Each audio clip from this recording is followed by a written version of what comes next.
Warning. The following contains bright, flashing lights and /or imagery that may cause discomfort and /or seizures for those with photosensitive epilepsy. Viewer discretion is advised.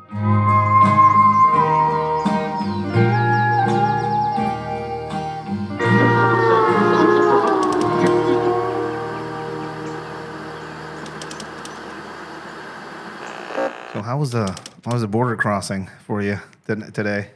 A little different than the past, dude. I see they added all kinds of buildings. I got a legit day pass on my passport. Oh yeah, Is that a real thing? Yeah, I mean they're trying to be better about letting people into Mexico. Yeah, they're trying to keep up appearances, but people, still figure their way around. Is this your first time in Tijuana? Not my first time. It's been a minute, bro. I avoid Tijuana, to tell you the truth. What do you avoid about it? I just watch the news, bro, and I'm like, I ain't trying to go out like that. Yeah, Yeah. It's a strange place. If you listen to the news, you'll stay away. Right. But if you talk to people, most of San Diego lives in Tijuana right now. Yeah, and it's weird because I'm like comfortable with death, or I've accepted it, but Yeah. I am not trying to go out like they be going out down here. Yeah, we spend such a long time looking for it, and when we finally get to a place where we don't want it anymore, Yeah. we play it safe. Right. Where did you grow up? I grew up in Brawley, California, which is right there by Mexicali, across from the border. Yeah. It's that is one of the main smuggling routes right now. Back then, it was mostly people. Like, what was that childhood like? That's barren. That's kind of a barren place to kind of grow up It's in. a desert. It's agricultural. It's hot as hell, like 120. Small town. Everybody knows everybody, which is a good thing, man, because that type of upbringing is different than big city. Yeah, so like neighbors knew your name. More than the neighbors, the whole town. It's just a small town. A small town. What about your parents? Hard workers, Mexican. We're the second generation since my grandparents from Mexico. My pops would work in the fields, and then he eventually became a correctional officer in 1993. My mom, she used to work for the WIC program, which is and then she went on to work for the welfare department. Like, what was that transfer? Like, were you around for his work in the fields and then transferring into corrections when you were a kid? So I was a newborn in Hanford. He was working, and my mom was pregnant. They went up there. They had me, and then they came back down. Yeah. They were young, man. They were young. Corrections. What was that like growing up around that at home? Like, was it talked about? Was it a silent type of parenting where, like, we don't bring work home? What was that like? It's funny because as a kid, there was some type of kid school. I take it back. When my dad started the prison, there was a field trip or an open house for the families to go to Centinela and take a tour of the prison. So that was my first time there, no inmates, right? And then in high school, we do a field trip to Calipatria State Prison. Yeah. there was inmates there, bro. Level 4. So it's from school. That's a field trip. It's a small town. There's 2 prisons, one on each side of the town, and then you got border patrol down there too. Yeah. So it's kind of like that's. And that was a field trip for you. Like, how old were you when that second field trip with the second inmates one inside? was probably junior year in high school. Yeah. It's 15, 14 years old. What was that like? It's kind of funny. Man, that's a good question because nobody had asked me about this one. I had a friend that was kind of chubby, and they were catcalling him, "Hey, gordito." And I wasn't scared. I was laughing. He was scared. Why were you laughing? And because did your dad basically kind of like already kind of go through the paces with you about what that reality was? Or No, I could tell they were joking with him. I could tell they weren't coming from a mean place. Yeah. They were just like catcalling. Did your father prepare you for any of this? No, Was there any conversation about this, or was it just a work in the background that your father had? Yeah, my dad is an old school, quiet, respectable, honorable dude. Did not talk about work. Once in a while, he would bring home like a tattoo gun, but I think he would just bring it just to like show the family. Like he wasn't brag. That was very rare, right? Yeah. He'd be like, "Oh look," but it was missing the needle. It would be like the big pan, Yeah, with a little motor. Yeah, What would they make the motor out of? The radios. The radio. The radios. Yeah. And then he brought home dice. One time, dice that were made out of toilet paper, like toilet paper, hard and square with a dot. Basically, stuff that he would get as contraband inside of those places, or things they would find. Right, and he wasn't doing this like frequently. Like in what did he do? 22 years. Yeah. And that was in the beginning. He only brought home those. Yeah. Oh, and one more thing he brought back was wooden. From the wooden baton rounds, a 40 millimeter, where they splinter and they break your ankle. And he brought one of the wood blocks. So those 3 things in 22 years. When he would bring these things over, tattoo guns, dice made out of toilet paper, what was your, like, what did you think about this? Well, I was a very hyper kid, bro, like ADD, hyper. So, like, I was all giddy, like, oh, shit, look, like little treasures. Yeah. Yeah. We were like, when this was happening, like your mother's in the background. Yes. Yeah. So my dad, and I never realized, like, you don't realize the hard work that they're putting in. You know, coming home at 2 p.m. and then laying on the couch and then crashing out for a few hours. I didn't realize, like, in hindsight, now I know he was working at SEG, which was very active, which is a whole, and busy and violent. Of course, he would probably come home and crash out, because now I come home and crash out after work. Yeah. And I got my daughter jumping on me and, kicking me. Yeah. So when you were a kid, you're like, hey, well, Dad, why's my dad always kind of like... We used to do pranks, bro. Here's the prank that we did, man. Me and my sister. She's 3 years younger than me. My dad was asleep on the couch, bro, like regular program. And I was pretty mischievous. I told my sister, like, hey, I'm going to get some... Here, get some ice water, right? And then I'm gonna get the broomstick and hit the fire smoke detector, and I'm gonna set it off and just throw it on my dad's face. So, yeah, when it went off simultaneously, he woke up and beat our asses, but it was hilarious. You just wanted to get a reaction out of him, basically. Just play around. I was a kid. Yeah. Just, play around with your pops. Yeah. Was like you're a kid, you're figuring things out. Your dad's in this field, and it's a mystery to you in a lot of ways. I mean, he doesn't talk about it every now and then. He brings in some mystical items from the realm, the prison realm, basically. You know what was big back then were those old school A&E documentaries of like 1990s prison. Yeah. Before the lockup shows. You have the big buff inmates, with the water bags, and actually they probably had weights back then. He would watch those. And again, my dad was not married to the job. My dad actually probably hated the job, but I think he would just, watch it every once in a while to kind of give us a glimpse into his job. Yeah. Was that ever in when you were a kid, was that in the back of your mind? Man, maybe I'm going to go into that line of work later. I was afraid, man. I was afraid for my dad. I was scared. I didn't know. Only thing I knew about prison is there's mean people there, bad people. And also what you see on like movies and fiction. Yeah. Like, so this is where my dad works, where all these fucking people are getting. Yeah. So I had fear for my dad, like legit fear, like anxiety. And then I actually got later on in life, I'd have the opportunity to work side by side with him. But yeah, he didn't share that with me. I was always trying to get a glimpse. What were you into when you were a kid? Like, what was your thing? Oh, bro, like me, riding bikes, riding skateboards, jumping off the roof. What was your preferred deck? Ooh, dude, I had like a Chad Muska deck, a Jamie Thomas Zero deck. Yeah. I had them all. Rodney Mullen. Fuck, I used to look up to Rodney Mullen. What about shoes? Were you one of the guys that put all the tons inside of the shoes? Bro, you posted those Muskas the other day, and I'm like, I had those. With the zipper pocket. The stash pocket. Yeah. I didn't have, I didn't put they were the Osiris's. Those things didn't need anything. They're already fat as shit. That was my time frame, bro. Tortas. I was getting it. Yeah, that was me too. I mentioned that and I talk about that because it's been such a constant thing with people that are sitting right where you are that go off and do wild shit with their lives, from really SEALs to criminals to whatever.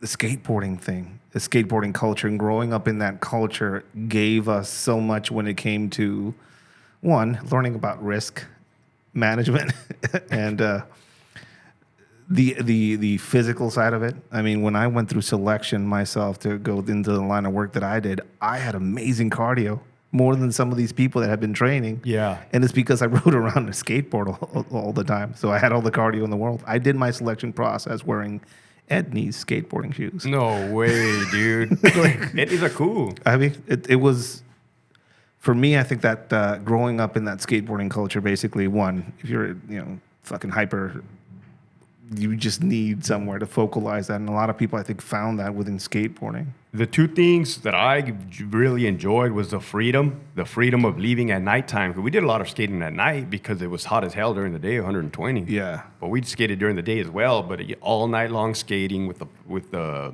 halogen light, the spotlight, the old school camcorders, the backpack that had the speakers. I had rich white friends, so they had the backpack that had the speakers, dude. That is like future tech. Well, like I said, I had rich white friends, and they were getting new decks every day, bro. And I was rolling around with like shitty stuff. You know where you were on the scheme of things when you had splinters on both of the noses of your back. Facts. Facts. So you're skateboarding. You're doing. Are you aiming at something in life at that time, like work wise? Like, I'm gonna grow up to be this. I had absolutely zero goals, zero ambitions up until career day, junior high. How old were you? 16. 16. Your career day happens, and what careers are there being exposed to you? It was that one business class or whatever in junior high.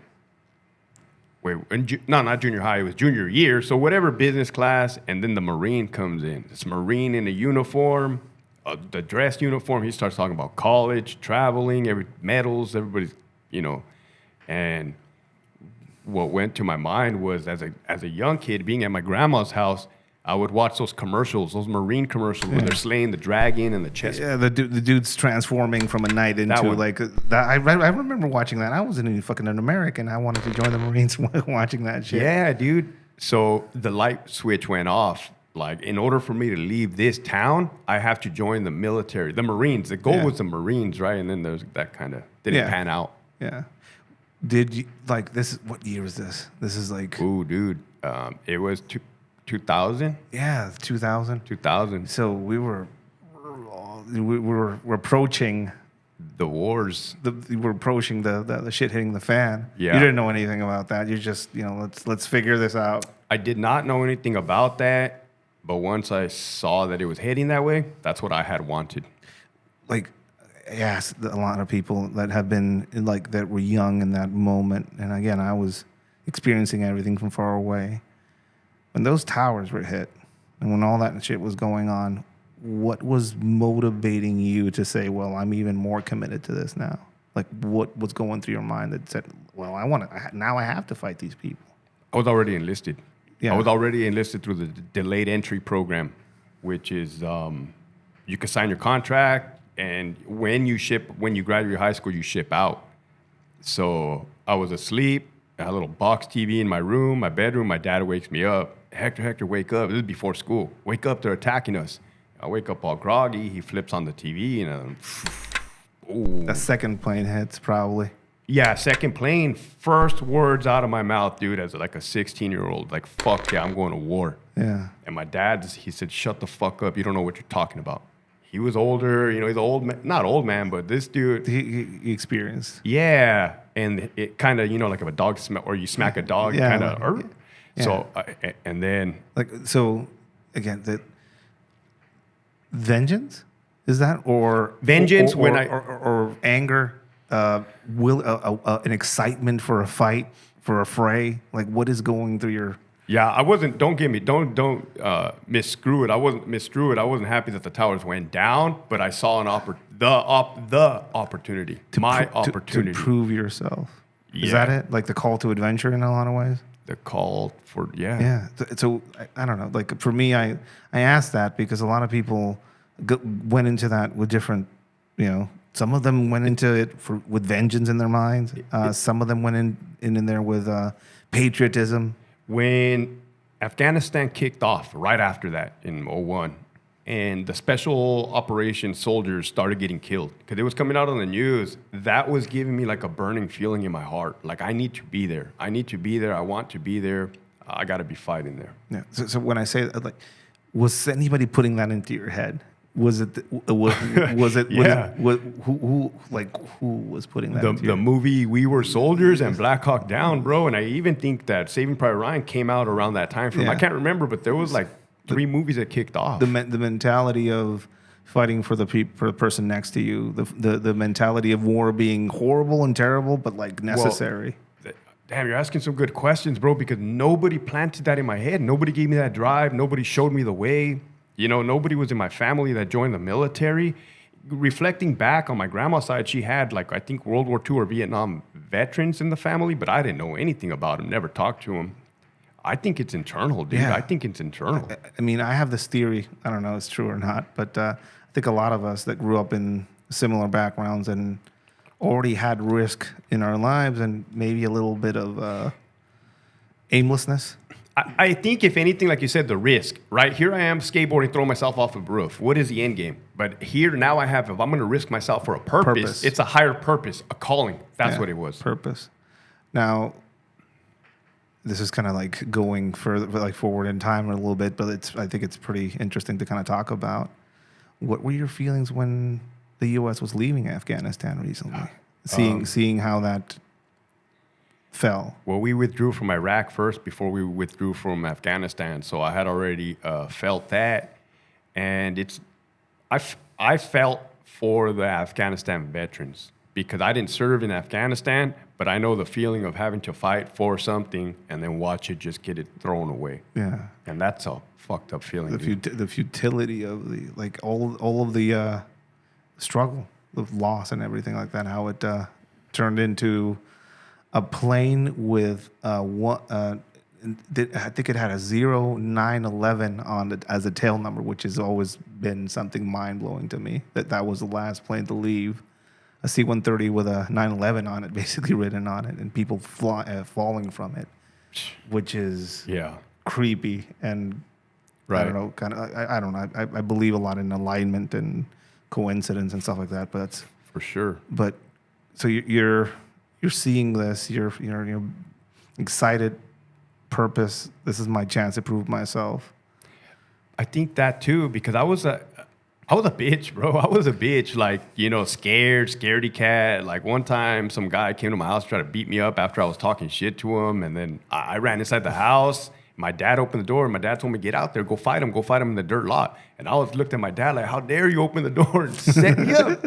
But I brought that upon myself, Anxiety. So, like, I think I was trying to, I'm going to keep it real, man, because I ain't never said this shit before. Like, Pop Warner football, man. I was a kid, and my dad took me. I told him I wanted to play football, and I was too scared to get out of the fucking car. I was scared, bro. I didn't want to get hit. I didn't fucking... Anxiety. Yeah, I do have massive anxiety, bro. And I'm pretty sure I let my dad down. He probably thought I was a bitch, Like, I have a daughter, so I know what it's like to be a parent.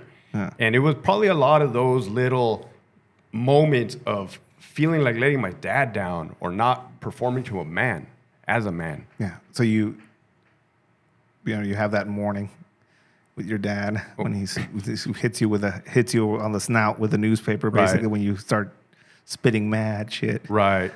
But you go.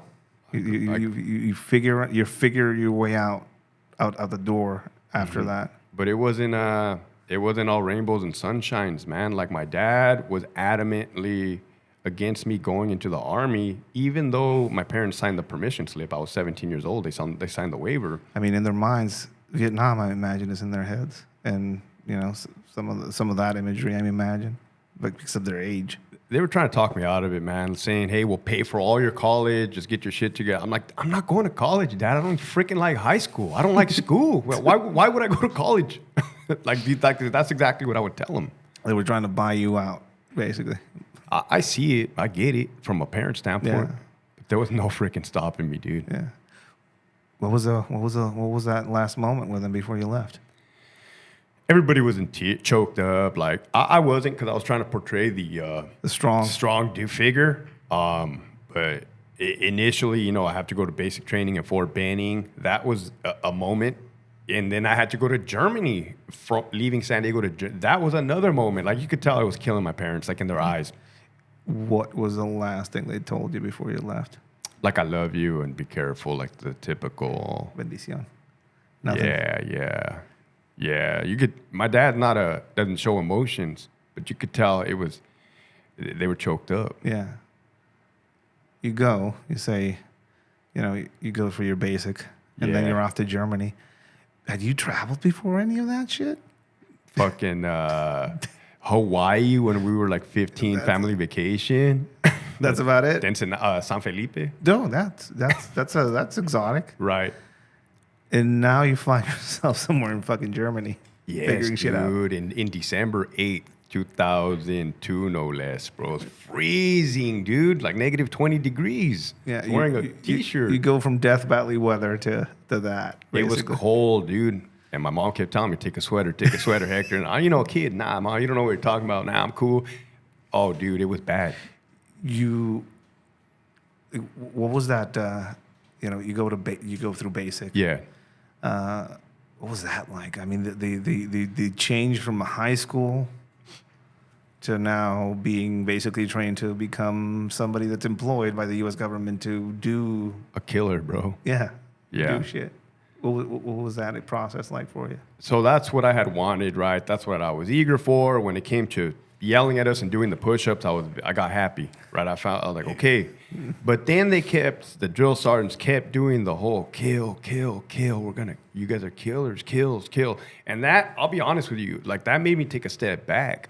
Like I put a hard block on it. Like, what was that? What was your aversion to it, or why did it seem like it was going against your nature? Probably because I grew up a Catholic. Probably because the Catholic guilt, and that's one of the main commandments is thou shalt not kill.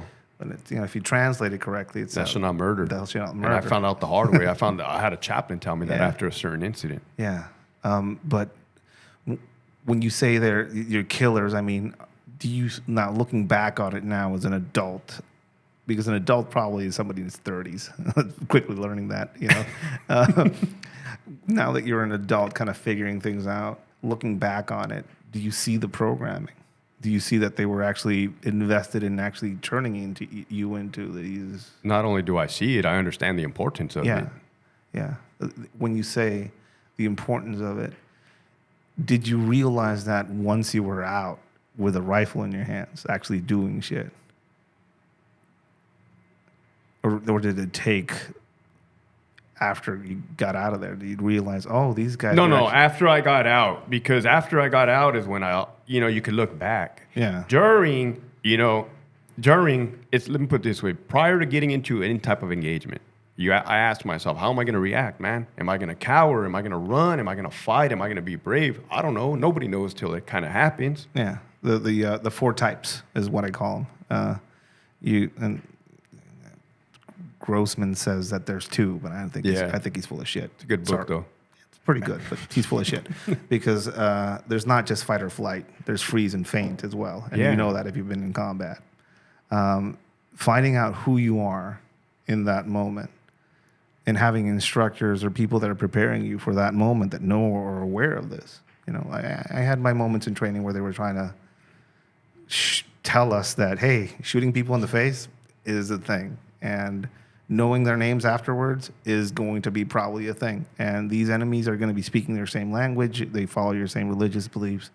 And you might be sharing the same place where you're burying your guys and they're burying theirs. Different enemy. I thought they were just fucking with us. Or really? Freaking us out or just making us want to quit and shit like that. And all of a sudden I found myself out there in this reality. I have mixed feelings about that preparation because really? For me it's like they taught us how to do this, but they didn't show us anything about what comes after. Yeah, so basically they gave us half of the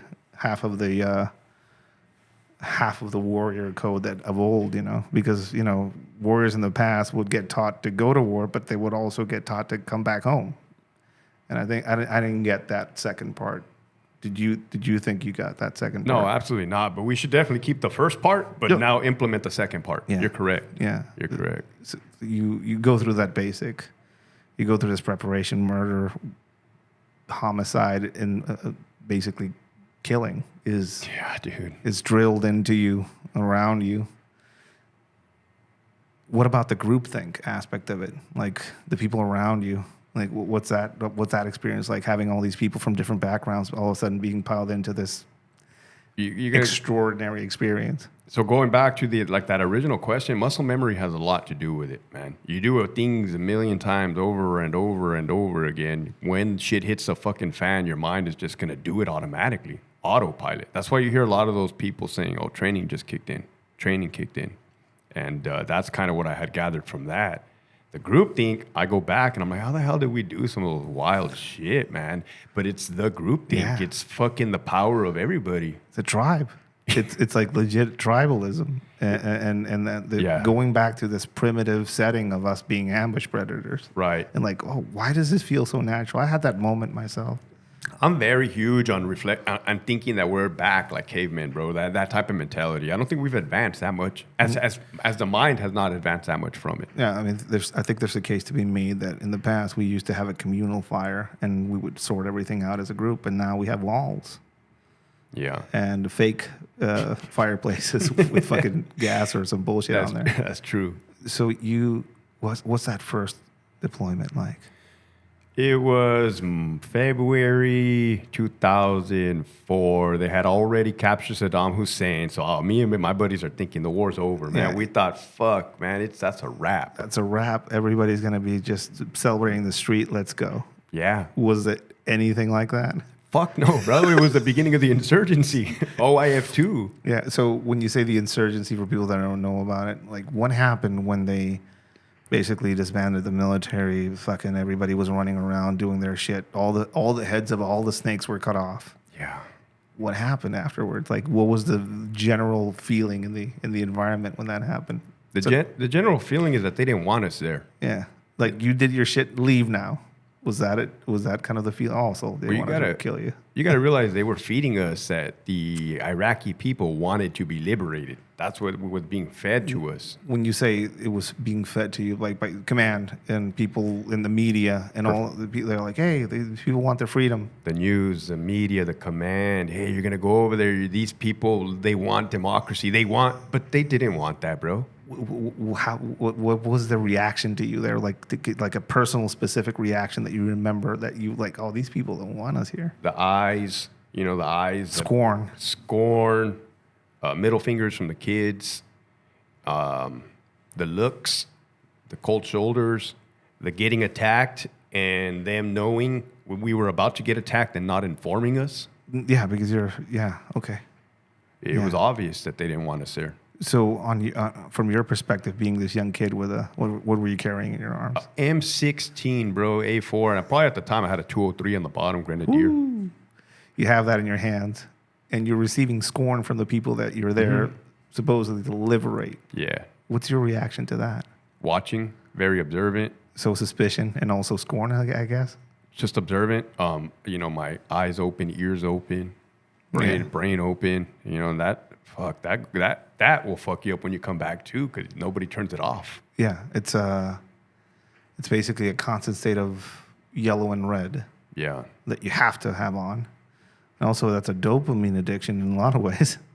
And all of a sudden, they shut that off. I imagine that is not an easy thing to kind of process. What's your first loss there? Your first failure, your first loss while you're out there. Like first loss of a friend or first failure? I mean, it's all the same, I guess, in a lot of ways. Whenever I talk about my experience, I talk about some of the first people that I lost. What was that? So the first major loss, was our medic, Edgar Doc Dacklon. We called him Doc because he was from Torrance, California. And he was from Torrance. He was from Torrance. What did he like? What did Doc like? So he was a Filipino, bro. This dude was yoked, man. He had the guns on him. Asian Mexican. Yeah, straight up, dude. A good way to put it. Asian Mexican Filipino guy, Doc from Torrance, California. From Torrance, bro. He had a high pitched voice, like, "Hey guys." Used to work at GNC because we would talk. He was our boy, dude. So we worked at GNC. Great guy, dude. Like a gentle giant in a way. Yeah. What happened? We got mortared on a FOB Palo Alto, which we got mortared every day and every night. So we had the satellite system that tracks the trajectory of the round. Yeah. And we were QRF. I mean, we were nonstop 24/7, 365. Yeah. And it was just a matter of time before this shit happened. Yeah. You know, the insurgents were not dumb. They were very, you know, they had the wherewithal to go against our tactics and improvise. So we go, they knew we were going to go. It was 4 vehicles. The lieutenant was in the front with my buddy Hinks and Doc. I was the 3rd vehicle. Well, somehow we get word that the last vehicle had broken down, which is so weird, bro, because we didn't notice it. We didn't. You're running towards shit. In a way, yeah. I mean, we didn't. It's not that we were complacent. Let me see. September. That was September 10th. You're focalized. You're focalized on getting rid of whatever's happening over there. Well, it was kind of every time they would mortar us from a location and we went, there would be nobody to be found because they would hit and run. So we were just expecting that. And then throw in the fact that a vehicle got broken down. Now that kind of throws a wrench in all kinds of programs. All the unknowns started happening. So the lieutenant said, hey, Farrell, take the vehicle back and go link up. So I go link up with Sergeant Dean. That's my last name. Farrell. Bravo's my middle name. So I go back to the vehicle. I just had to assume they were going to wait there. The 2 vehicles were going to wait at the T intersection till we got back because it was just right down the street. Bro. Yeah. It was around the curve down the street. And as we're probably like 3 or 4 minutes, bro, when I get to that broken down vehicle, it's like forever, dude. Thundered and rumbled forever. And everybody kind of just paused, like, the fuck? Followed by gunfire. Like, oh, fuck. Hey, they're getting attacked. Let's go. Right? Because it took like seconds to process shit. Hey, let's go. And again, it's that being inside of me that just has to be there, right? And help or just fucking be in the fight. Hey, let's go, fucking. And then the sergeant was kind of hesitating. It was just kind of like they weren't tracking as fucking fast as I was. Yeah. And we get in the Humvee. We start making our way, and then that's when I see Hinks' Humvee parked in the middle of the road. Kind of looks different and shit. And as soon as I jump out of the driver's seat, Sergeant Eggert comes up to the front of me and says, hey, they killed Doc. Like the way he said it. They killed Doc. And I'm like, what do you mean they killed Doc?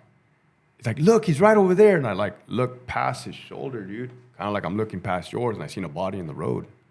And then everything just went like tunnel vision, dude. So I fucking go and I run over there and I stand right over him. I don't know why I just went over there to go look at him. And his face didn't look like Doc to me. Like, not that it was disfigured, it just didn't look like Doc. It's gone. It just didn't look like him, bro. Like, it looked like another person. Something leaves them. Does it? It's like, I don't know, man. Like, I've experienced that way too many times in my life. No way, dude. I didn't even know that was a thing. It's, so we're pressurized. Oh, man. So that changes. Yeah. Damn, dude. I didn't know that. I'm learning shit right now, and this is all these years later. But I got, when I asked you to talk about him a little bit, it's because of that. You know, I don't like talking just about a body because I know he was more than that. I appreciate that. You running towards him and looking at him or what was him. That had to be repeated thousands and thousands of times out there by different young people who are all about the fight, who are all about bringing the fight to them and to bring freedom and shit like that. And all of a sudden you find yourself facing loss of that scope. So I'm looking down at the dude, and I noticed like his shin bone is protruding through his shin, like it got splintered. So shrapnel must have hit his leg. And I'm not a doctor, but I mean, the Sergeant Edgar told me he's dead. He looks dead. I'm just assuming he's dead. I didn't take his pulse or anything. And it's like I realize the scene is still unsecured. Yeah, you find yourself looking within while you should be looking. Facts. Yeah. And but I will say this, though, man. When I saw his body, dude, my innocence left me. Like, I felt something within me leave. Yeah. Like, my whole life I had always been taught good things happen to good people. Bad things happen to bad people. And up until September 10th, 2004, that morning on that road, it was fucking shattered, bro. Shattered. Yeah. I think a lot of us that grow up Catholic or that grow up in some of this Christianity, Yeah. where we're told that the devil will always lose, Right. that God is great, Right. and then you experience that that suddenness and that reaping of something that, in your experience, like you talked about him. This is a great guy. I mean, I want to have him over to a barbecue. It's like he sounds like a fun dude, and all of a sudden he's gone. Dude, when you just told me that, it reminded me that I used to tell people, man, I would have let the dude marry my own sister. That's usually what you get with people that you struggle and suffer with. When you talk about brotherhood and shit like that, specifically in war and in conflict, I mean, people that haven't been there and don't know about that will never understand how close you can get to somebody in the middle of a shitstorm, you know? Yeah. That happens. You secure. I imagine people come over and Help, start throwing smoke, medevac. what was that? What was the night like that night for you? I think the night was just the exhaustion, the disbelief, the sorrow, and it was right. We knew we were going to be right back at patrol the next morning because they told us. They told us, "Hey, tomorrow you guys are going out again." Yeah. So it was no time to process. Zero time. Nobody coming over and say, "Hey, you guys, let's talk about what happened." When we got back to the FOB right after that incident, the platoon we huddled together right outside of our little barracks area, and we just kind of all put our head down, you know. And I was weeping. Did anybody say anything? Did anybody know what to quiet. say? Some people were trying to be strong and say we got to remember him. He was a good dude, but it was kind of like just None of you were ready for loss, I guess. I think more so the individual that was killed, bro. Doc, our fucking medic, bro. Yeah. Our medic. Like, medics are a center point or an integral part of a group, and all of a sudden having the healer of the group gone. Yeah, I mean, I don't know if the situation would have been different and one of the grunts would have died. Like, I don't know. We have felt the same. But the fact that it was him, you know, him as a person, then our medic, you know, you start thinking, like, the fuck? We even had to get a new medic, Doc Impton. He came from, like, battalion. And we were being dicks to him in the beginning. Mm-hmm. We were like, we even told ourselves, like, let's give this fucking dude the cold shoulder. Because, you're part of your mindset. And I remember having some of that shit. Like, this guy's irreplaceable, so let's not even entertain that. That, and then it's like, hey, this motherfucker, you're not going to be able to fill Doc's boots. And, you know, and after a couple of weeks, he proved himself, and we let loose. And then we embraced him like our brother, but we were dicks in the beginning. Yeah. And you have to go on. Like nothing. Well, not like nothing, but basically you're still there. There's no bench. There's no going home for a few days and figuring shit out. Not only that, once somebody gets killed, they shut off the phones in the internet cafe for 72 hours so nobody can leak the information to their family and they can make the proper notifications. And like I don't know if I mentioned, but that fell on my mom's birthday, dude. So I had to hurry my ass up to the internet cafe, call her, tell her happy birthday, and say, yeah, everything's cool. And then just fucking... And almost in darkness. There's no time. And then 3 days later was the ceremony. The ceremony with the boots, the rifle, the helmet. And that was on Camp Anaconda, the big Air Force base 15 miles north of where we were at. That was a fucking shock, man. When I didn't know that they did this. I had no idea that they did this. When we were all in formation as a platoon, and the first sergeant is doing roll call. Yeah. And Pase lista, we call it here. Oh, no, dude. And they call they fucking call like the first soldier, my buddy, and then another buddy, and then I start thinking, oh, no. I know what's about to happen. Oh, no. Like, what? Like, and then they get to him. Daclon, Specialist Daclon. It's quiet.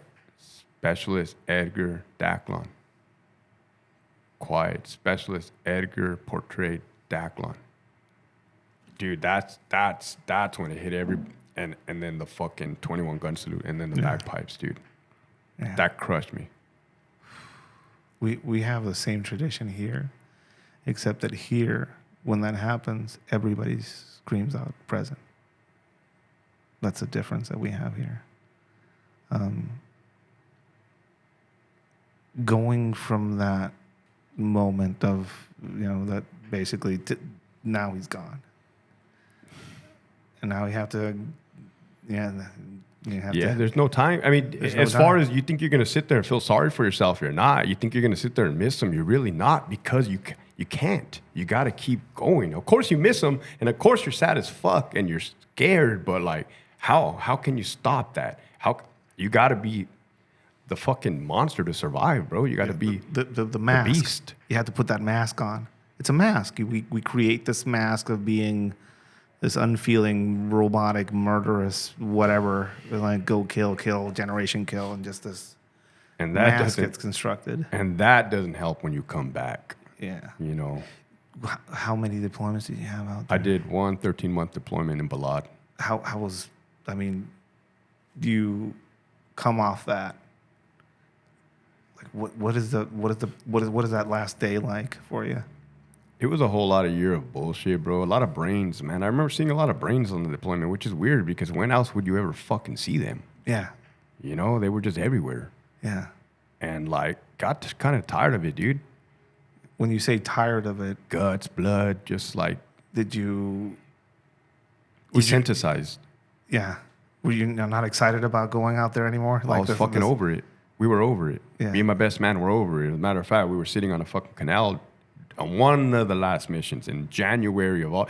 We saw a major fucking car bomb in January, bro. Right? This was towards the tail end. So now there's still bullshit happening towards the tail end. We're just fucking over it. Yeah. A big-ass car bomb. When you say you're over it, you just want to be done with this part of your life, I guess. So when they captured Saddam Hussein, me and my best man were drinking in the barracks, and we saw it on the news, and we were drunk. We were upset. Oh, the war's over. I just want to be in war. We want our Super Bowl. Yeah. We're grunts. We signed up for this shit. Well, we got it. We got it for fucking 13 months. And then it's like, well, this is not what I wanted. This is not what I asked for. This is not black and white. This is definitely gray. I can't even see no fucking enemy because they're just blowing us up and mortaring us. Yeah. It's like, how the fuck? Yeah. You talk about this canal experience. You're there with your friend on this canal. Oh, dude. What is this conversation like? So like we were out on patrol. We get a radio call that a vehicle had got shot up because the tribes are warring with themselves, the Shiite, the Sunni, different, and the vehicle got shot up, and the vehicle's in a dry canal bank. So we fucking go over there, early in the morning too. It was like 6 a.m. And we look, the dude's brains, his hands right there, his fucking hands, he got hit with a fucking AK-47. He has a little hole right here, fucking brains on his shoulder. The lieutenant's like, hey, Garcia, go down there, take pictures. He's like, all right, fucking takes pictures, comes up. This was a fucked up thing about it, bro. We blocked off the road, right? And the dude's dead down in the fucking car. And my buddy Weeks gets on the radio and says, hey, Farrell, I have the dude's family members here. Do you want me to let them pass? And I look at them. I'm like, no, Weeks, hold them up there. And he's like, too late. They're already going. Yeah. And we're like, oh, fuck. Yeah. They fucking walk, dude. And they, the son, had to have been the son, man. Looks in, he's like 19 or whatever. Looks in, fucking starts screaming, right? Well, my best man busts up laughing, dude. He busts up laughing. And then I'm like, hey, you're a dick, bro, stop. But I think it was that nervous where you kind of mask, like you were talking about mask. It's a mask. Yeah, but we didn't, and then we kind of, and then. Also, you're not crisis counselors. You're not being trained to be it was a fucked up any situation. of that shit. You're fucking there to. It was a fucked up situation. Then he says like, "Hey, do you want?" He looked at me like, "Do I take him to the hospital?" I said, "Hospital." I said, "Motherfucker." I said, "If you know a hospital is gonna bring him back, let me know because I got a couple people I want to bring back." And we were just like calloused and shit. So we throw him a body bag so he can load up the body in the body bag. He could do whatever he wants with it. So me and my best man are sitting on the canal bank, and the dude's loading the body. And my best man asked me, Michael Garcia from Phoenix, or from Globe, Arizona, I should say, middle of nowhere. He's like, hey, bro, you think when we go back to the States, we're going to be fucked up? Like Vietnam veterans, like Gulf War syndrome. Yeah. And I'm like, nah, dude, Like, we're good. We're good. Look at us. Like, we're chilling right here. Dude's brains are hanging on his shoulder. And I was like, fuck. As a matter of fact, all I could think about is trying to go back. I hope the chow hall is still open. He's like, oh, yeah, you're right, dude. I'm fucking hungry. We're strong. We're fine. But, like, in hindsight, bro, that is all bad. That is all bad. But then in there, we were totally fucking fine, bro. What was the last day like? I remember the last day was just the new units had arrived a couple weeks prior. So we were doing the left seat, right seat rides and showing them country. They took a lot of casualties when they took over, man. You know, crashing vehicles into canals and drowning, they took a lot of casualties. What do you think? What do you think that was? Just the area of operation, a lot of canals, a lot of agriculture. It was just a shit space to be operating in, basically. And at nighttime, 100% of the time we drove in blackout with night vision, NOTs. Yeah. And you know, any white light will white your shit out and you'll fucking crash. I did that one time. I put the Humvee in a canal bank and luckily there was no water in there. And I got an ass chewing from my sergeant. Fucking 240 flew off. My friend flew out. But you come back. And it began. Well, I mean, your body comes back. Your ghost is probably somewhere out there still. Facts. And then I come back and it begins. Yeah. How does it manifest for the first time? Me driving in the middle of the road and my dad yelling at me, "Hey, what are you doing? Driving in the fucking middle of the road. Fucking go over there. What are you doing?" And me like not comprehending and getting embarrassed and shame. That it was the conflicting feelings that were making me feel bad. Because nobody understood what was going on with you. You can't turn to your dad like, I'm driving in the middle of the road because of this experience that I had for months, trying not to get killed. But there's nobody there to understand that because there's nobody there that went through that with you. Yeah, because I didn't even realize that I was doing that. Like, I'm fucking hauling ass in the middle of the road. Here I am in fucking Brawley, El Centro, fucking just doing my thing, right? My dad's looking, hey, fuck, Paul, what are you doing? Get on the right side. And then I get embarrassed because I'm not going to tell my dad. It's one of those things where, how the hell do you explain it? I didn't have the maturity to explain it. Alcohol? Oh, what are you medicating with? When I got back from Iraq to Germany, a fifth of vodka a night. Shit. And I only weighed 130 pounds. So I lost 30 pounds. That's alcohol poisoning over and over again, basically. A fifth of vodka and a 12-pack of Coronas. Yep. Every single... For sleep, right? To numb. Numb. Yeah. How, for people that don't know this, I guess, for me, I drank like a motherfucker. Yeah. But for me, it was about having dreamless nights. That would be a good night for me. So basically being able to just pass out and all of a sudden find myself the next morning awake. I reached a whole new level if I didn't know if I was awake or asleep. I didn't know if it was a dream or did that actually happen. Yeah. And it was bad, dude. And I only had 3 months left in the Army. A lot of us were kind of doing shit like that. But since we were close to the end of our contract, it was kind of like turned a blind eye to. You're going through this process of readjusting and also these things are manifesting in you. Are you seeing them in popular culture? Do you hear about other people going through the same shit? Or are you just alone with this? Since 2005, I was alone. Do you have a plan? Do you have now that I'm out, this is what we're going to do? Or did you have a plan while you were still inside? Or you just... So when I had told you I had made the plan to join the Army in career day, I also, the plan was go to the Army for 3 years from the age of 17 to 20, come out in 20, join the California Department of Corrections at the age of 21, and then do your career. Yeah. That was the plan. That was your plan, except a couple things happened in between. It's cool. Yeah. It's cool. In those plans that you imagine, or did you have an idea about coming out of that experience damaged? Fuck no, dude. You thought you were just going to Captain America it all the way through? I didn't know, like, that. This is how naive and dumb I was, bro. I had always imagined me shooting the enemy, but I never imagined the enemy shooting back at me. Yeah. I never played that part in my fucking head. Yeah, we're young. We're immortal, you know? Yeah. Indestructible. That fucked me up, okay? You know, you gotta accept death when you're there. Yeah. I made peace with death, like I said. I abandoned my faith. I abandoned my fucking faith. I said, there can't be a God. If all this has happened, we killed a dude in front of his kids one time. And the reason his kids were there is because he brought them there to blow us up. I said, there can't be a God if this is all this shit's happening. And then coupled with coming home, if I had already told myself I was dead, what the fuck do I care? Yeah. What do I care what I do down here? And then the adrenaline. The dopamine that you mentioned, the long states of dopamine and fight or flight, I was yearning for that. Yeah. So that's when I turned to drugs. Yeah. People talk about adrenaline dumps. I don't think that's.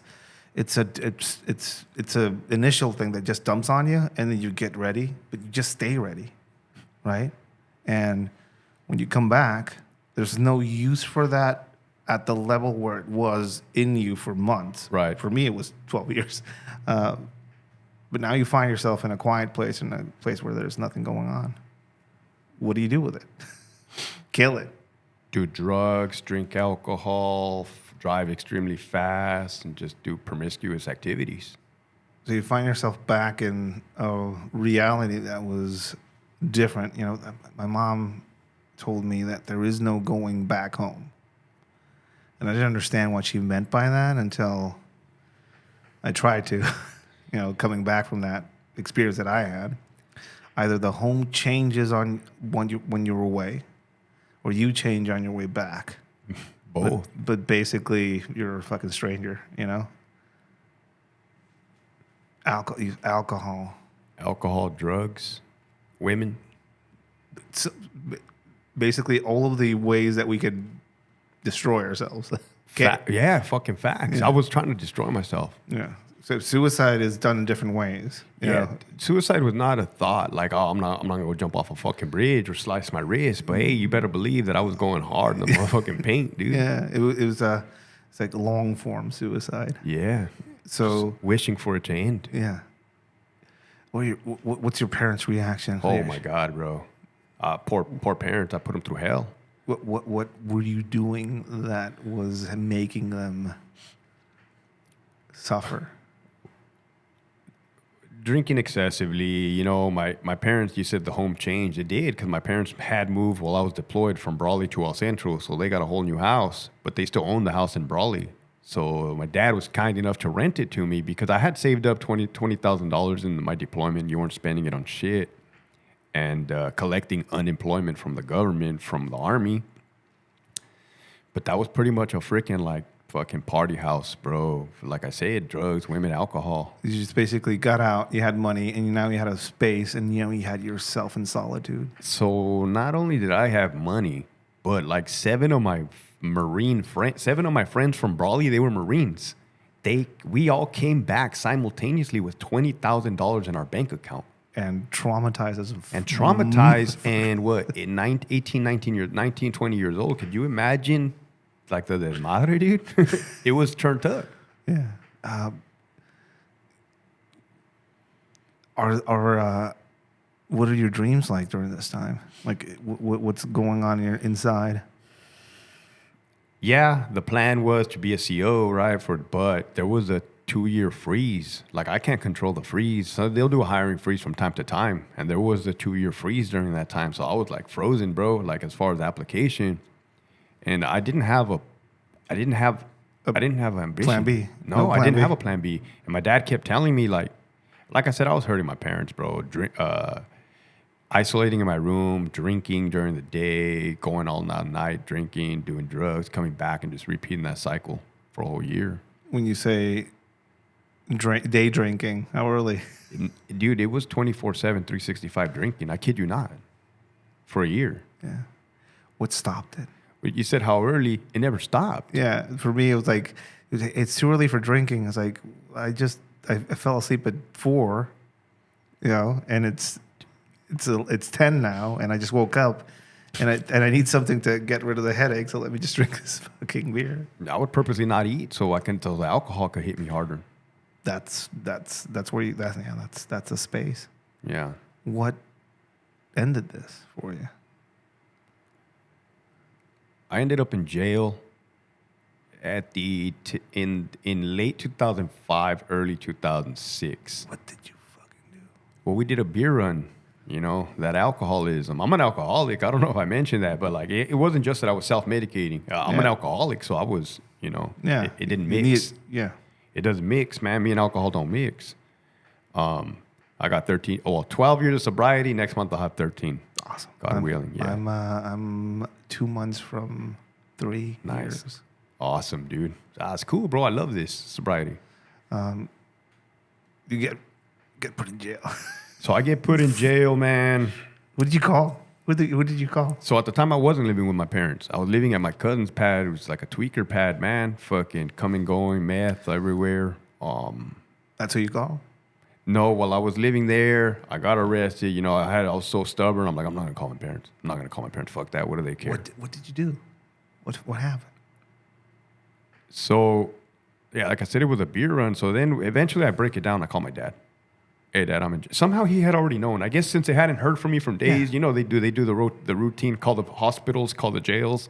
Basically, you went offline. Went offline for a few many 2 days. He's like, let's go check on this. Right. Like, let me check on my kid. Your dad probably says to himself. I remember my dad came to visit me and I'm going to share this with you, bro, because I haven't shared this yet, man. You know, because it's kind of weird that I was a prison guard.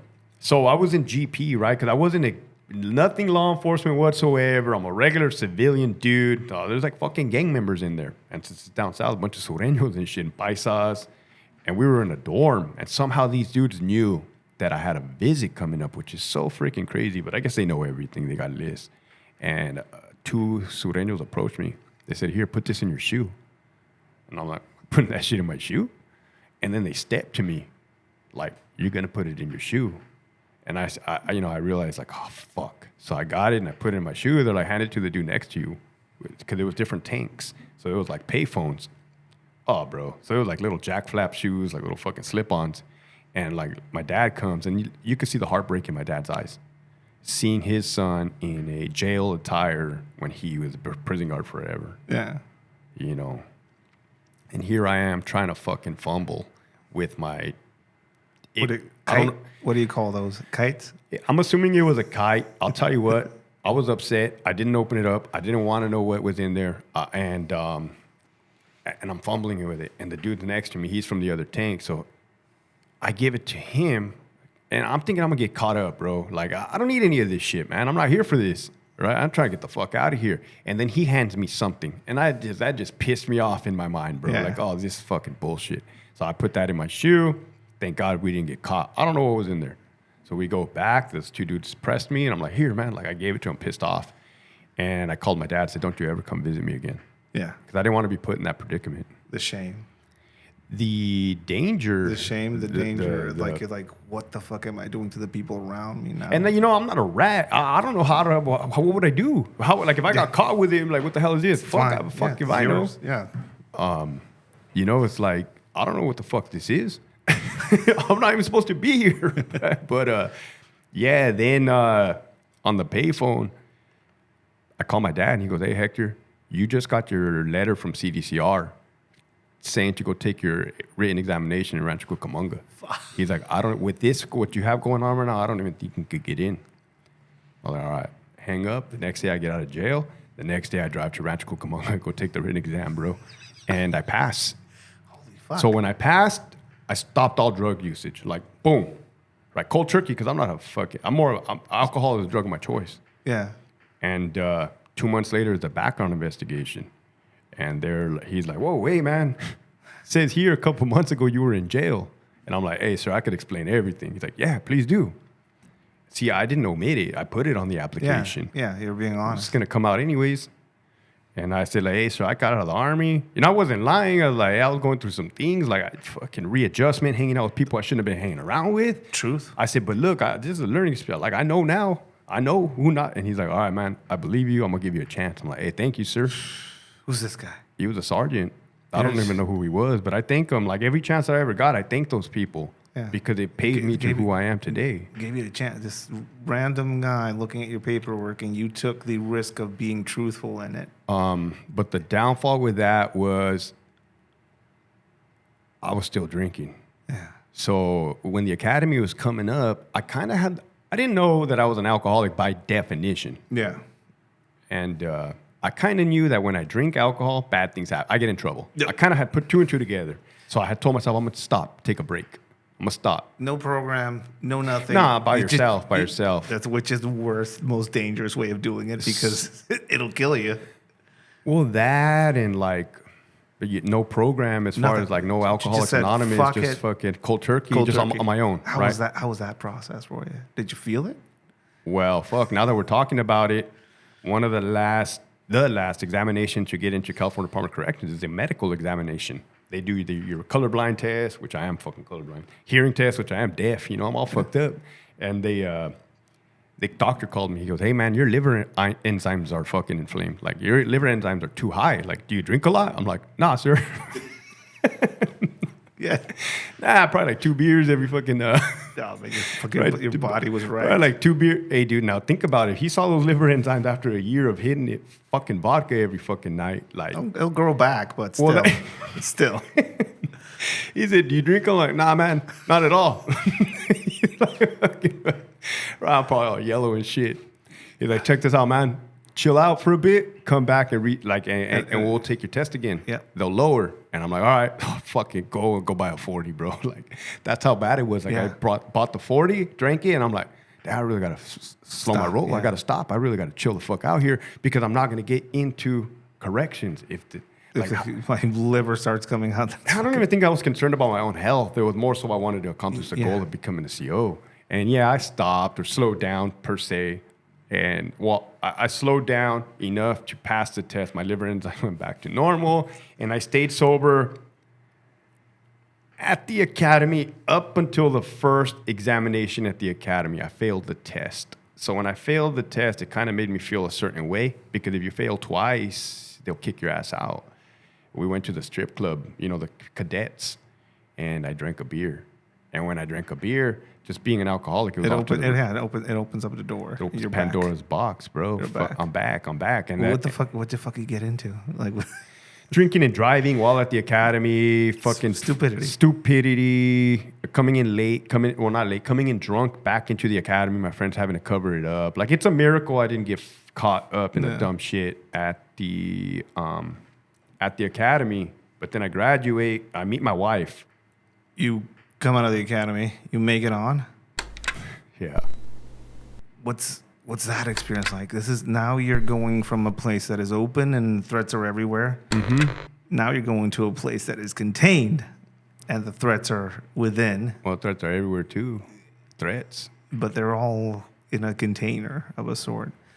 What's your, like, you know, you're going to go into this place, and you are there to keep them in, and also to keep them killing each other and all that other stuff. Right.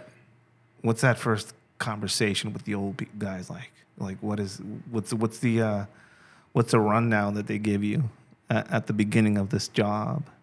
Forget everything you learned at the academy. Yeah, that's classic. It's classic. Yeah, it's a classic, but it's true. It's the truth. It's the truth.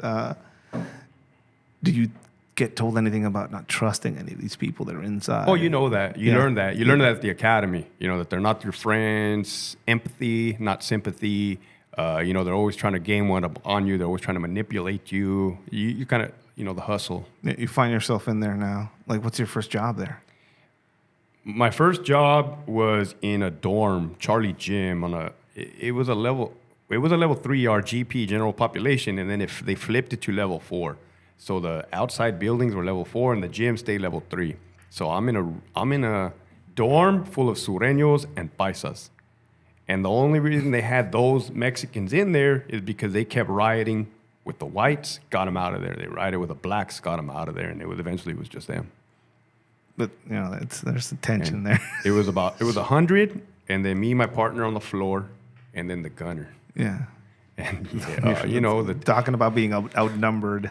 The tattoos on the face was new to me. The tattoos on the upper lip, the tattoos on the eyebrows, the neck, the head blasted. You know, tattoos were not as prevalent as they are now. Now, fucking doctors, teachers. Yeah. Now you go to Starbucks and there's somebody with 13 over their eyeball. Yeah, 13. Yeah, you find yourself in this place with this.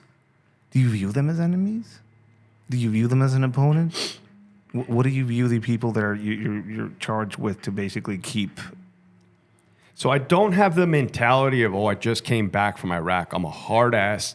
You're going to listen to me. I kind of had street smarts. Street smarts play a huge role in it, right? I knew better than to assert myself like that. Ain't nobody like to be asserted over. Yeah. So it was more of trying to be cool, but not cool to the point where I'm going to be bringing in contraband for it. Then. Yeah. So it's like this coldness, maybe a little bit of that.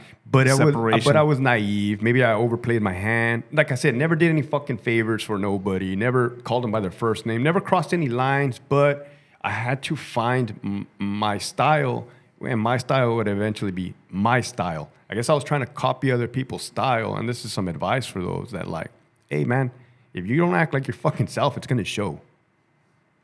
Yeah, being genuine is a superpower. Yeah, if you're not a hard ass and you're trying to go around acting like a hard ass, bro, you ain't fucking fooling nobody. Yeah, people will see right through that shit. Yeah, there's something about being genuine, definitely, that is a superpower.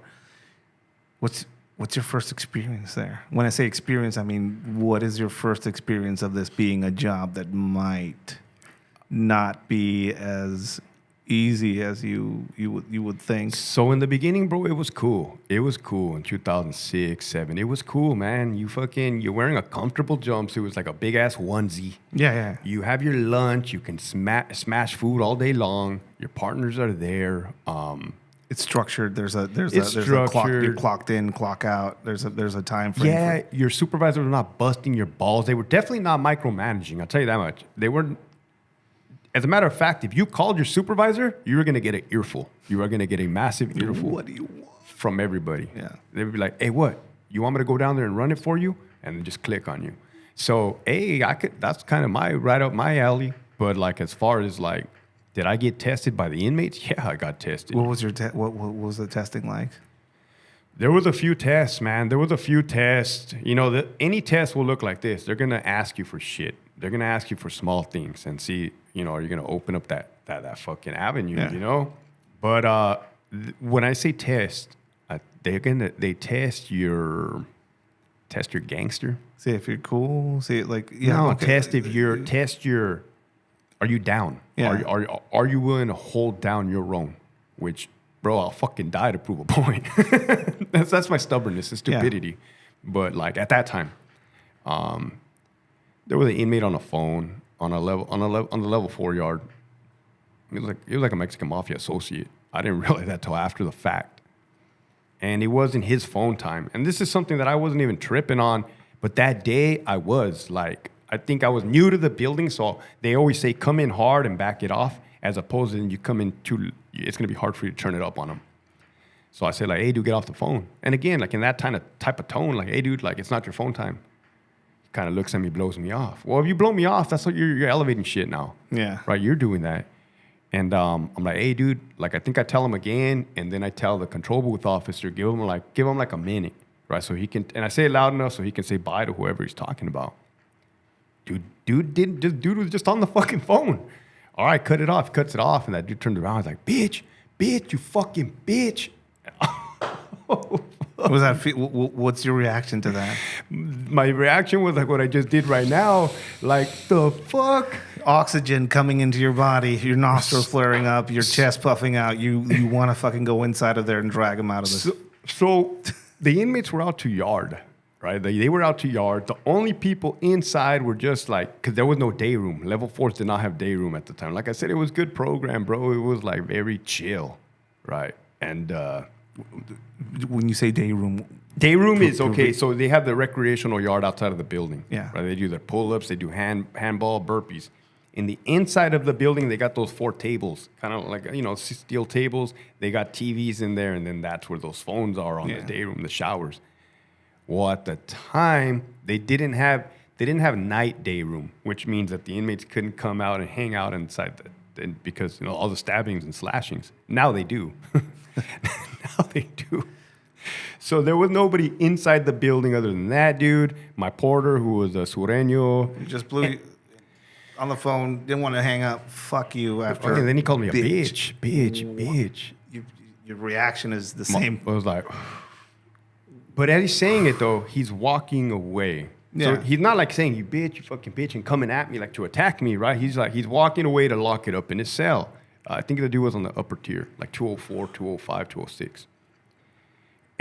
And my partner was a female. My partner, I went to the academy with her. The control booth was on overtime. I remember him. He wasn't like, ain't nobody. So I'm like, hey, when everybody comes in from yard recall, lock everybody up. And then when I tell you to pop that fucking cell. Because I was going to fight the dude, bro. Like, you ain't going to call me a bitch, bro. Yeah. In front of, the inmates are in their cell too, right? Some are out to yard, the majority are in their cell, and they're looking, they're hearing, like, fool going to let them call him a bitch? So then the porter tells me, hey, I don't think you should do that, man. It's not a good idea. Like, he was talking to me like a normal dude. You have a hot head. He has a hot head. It's not going to end well. I said, hey, man, go lock it up. Called him by his last name. He's like, all right. You know, which goes to show you, like, if he really wanted to fight me or he wanted to hold it down for his own, but he kind of just gave me that, you know. He had to express the common sense, you know, like that. Somebody has to be the grown-up in the room. Yeah. This time it was my fucking porter. What did you see in that experience as far as, you know, ingenuity? Like, you mentioned that when you were a kid, you saw some of these tattoo guns. What were these fuckers making? You name it. Electrical outlets, like the ones that have numerous things, they make them out of like wood, like cardboard and paper clips. And then they plug it into their outlet, and then it sparks and all kinds of shit. They're always tripping the breaker, but they make them.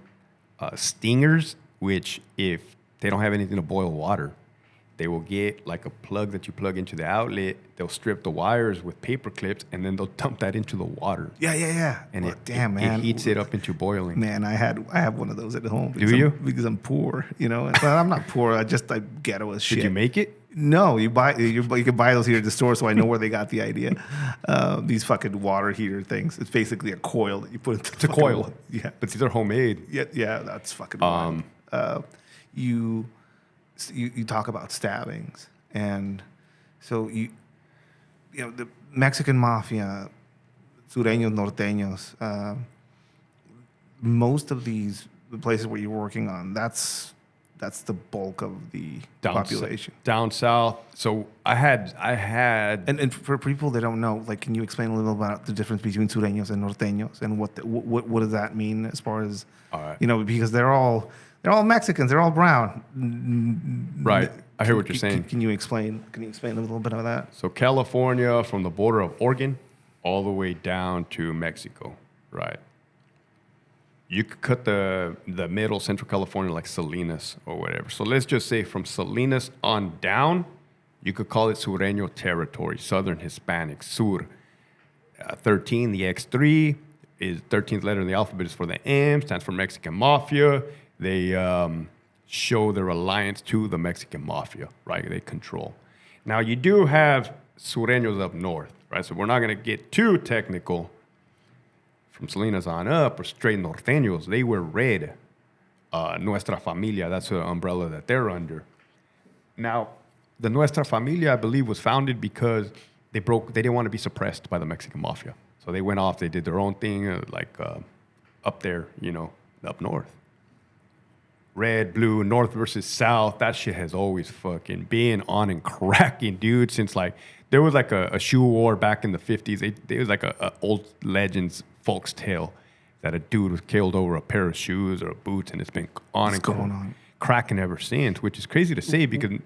What are they killing each other for inside? Or what is that violence about when you see it inside? So you have to understand, whatever happened in the streets does not carry over into the prison. As far as Southern politics, Sureño Mexican Mafia politics. In Los Angeles, you probably got every gang under the sun. And a lot of them war with each other. They're enemies, arch enemies. Well, when you get into the correctional system, jail, prison, they all are one. You could be fucking living with your enemy. And is there a talk about that when you did you witness any sort of like, hey, this is how it happens here, or are they learning it outside? Like, I've heard this where people would get dropped into a place like that, and the people that they were at war with only a few hours later, right, are now a part of the group they're in, right, because they have to keep themselves alive in there. The numbers. It's a numbers game. But it's common knowledge. Yeah. Like, you don't really got to ask to know it's common knowledge on green and blue side, correctional staff and inmate side. So let's say I'm brown, I'm Mexican, and I've never been into the system, and I end up myself in a place like that. Am I going to get approached? Is it going to be a conversation with me? So let's talk about norteños, sureños, and then the paisas down south. Paisas. I mean, we don't necessarily have like the Puerto Ricans or the Latin Kings and stuff like that. That the East Coast has. We have norteños, sureños, and paisas when it comes to the Mexicans. And the paisas are the dudes from like Sinaloa, Tijuana, all these freaking places. And they follow under the rules of the Mexican mafia structure. If you're a Mexican, you're going to get approached by the Mexicans. The first thing they're going to say, like, who are you? Where are you from? Let me see your paperwork. Yeah. Right? What that means is let us see your criminal charges. Yeah. Are you a snitch? Like, what the fuck are you? If you're a snitch, if you're a sex offender, play with kids, or rape, you are gonna get fucked up. When you say that, I mean, that's like people talk about it, and then like I know what happens. No. Get fucked up. I know what happens here. Like, when would we put somebody with that type of? They wouldn't last 3 days. No, they're gonna attempt to kill that person. And where does that come from? Like, that's the code. They have, believe it or not, the criminals, the gangsters, the inmates, they have a code. They honor. They. You probably think, just because you committed a crime, you're a piece of shit of a person. Yeah. Not necessarily. No, they have their belief systems, and I see that definitely now more than anything because I talk to a lot, and we can even get into that they were indoctrinated at a young age. Their circumstances, their upbringing, it's like just how I was a young kid programmed to join the military and go off and fight for somebody else. They're the same thing. Now, you're in the system, and you're experiencing people coming in and out. You're seeing the politics from within. Mm-hmm. I imagine you guys are getting intelligence briefings that are internal about what's going on inside, and investigations and shit like that you find inside that have some sort of reverberation on the outside. Are you seeing that while you're going through this process of being in that place? Are you seeing that interaction of shit happening on the outside and people coming in and asking questions on the inside, or vice versa? Yeah, I like that kind of stuff, bro. It intrigues me. The investigations type. I was never in an investigative unit, but I always stayed up on gangs and investigate. I always did my homework on my end. Were you self-educating yourself on some of these things? Were you like going online and figuring out, what the hell does that mean? I was going online. Believe it or not, man, when me and my wife were dating early on, we were in Los Angeles. I even wanted to drive down like Jordan Downs apartments in Watts and South. I just wanted to see where these guys are coming from. Facts. I'm that type of person that has to go do my homework and has to see. And that's Bloods and Crips right there. Yeah. But yeah, I was always intrigued. But I guess Los Palillos, they were to some like in Chula Vista or like Tijuana, they were at Donovan. Yeah. That's an interesting leeway into. So Los Palillos gang, they dressed up as federal agents. And when I say this, every now and then, like at a conference or something, like I'll say, cartel members dressing up as federal agents and abducting people from their houses, and then making them disappear in acid.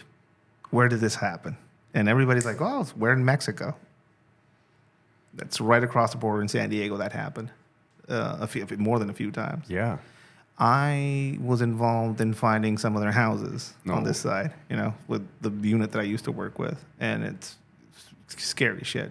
And also mind-blowing shit as far as how free they were to move across the border.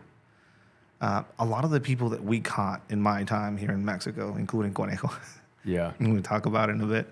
A lot of the people that we caught would be handed over and or extradited on charges, or would just basically have to hand them over to the U.S.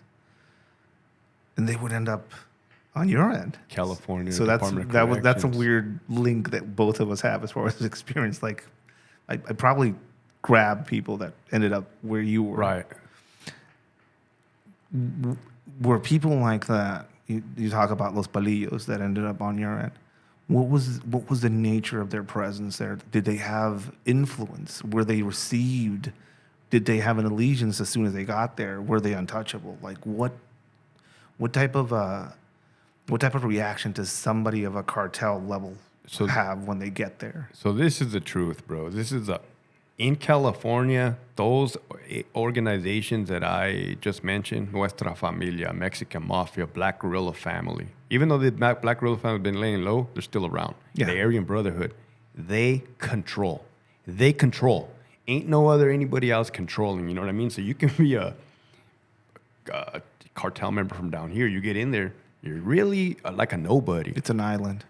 Yeah, and I hate to say that. Well, I mean, it's the truth. Like, you're a nobody. It's like, hey, man, like, you're like, if you're not controlling, then you're not it. Yeah, yeah. So, do they have ties? I'm pretty damn sure they make arrangements to fucking smuggle and do business. Yeah. Right, but then that would just be business. That wouldn't necessarily be,